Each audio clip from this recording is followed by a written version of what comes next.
Donc la commande suivante, c'est précision détail. Donc là, comme on peut également donc définir les détails, les petits, enfin, les détails petits.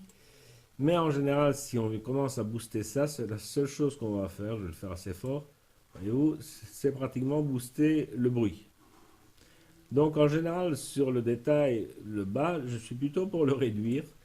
Et donc ça me permet de ne pas faire monter le bruit dans la photo, voire de le faire disparaître. Donc ici, en général, je vais même le diminuer. Vous voyez que le détail, ben, on a une sorte de flou, un peu comme si on mettait une clarté négative dans Lightroom.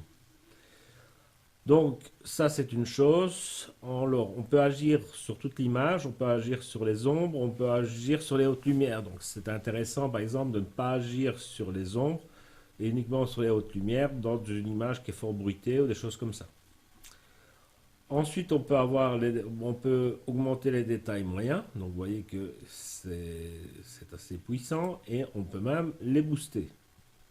Mais vous voyez que quand je booste, il faut y aller de manière vraiment très très light. Donc, en général, je suis plutôt pour bouger les curseurs de détails et les boosts, je les bouge pas tellement souvent, sauf parfois pour augmenter le détail dans le ciel. Vous voyez qu'ici, même les larges détails, je fais apparaître une sorte de banding dans le ciel. Donc, toujours voir ce qui se passe et ensuite on peut décider je veux dire, de faire une passe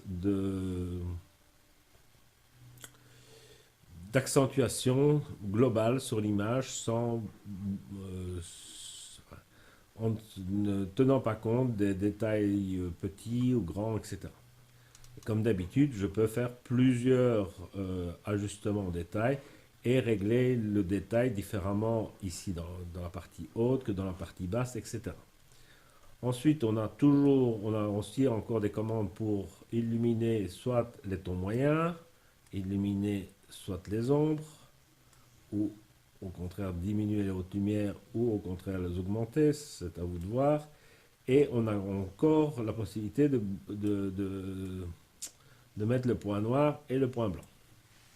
Donc, on a encore ces commandes-là, mais en général, on ne se sert que de ces commandes-ci et parfois uniquement sur les hautes lumières et pas dans les ombres si on a une image qui est déjà assez bruitée pour ne pas faire augmenter le bruit dans l'image.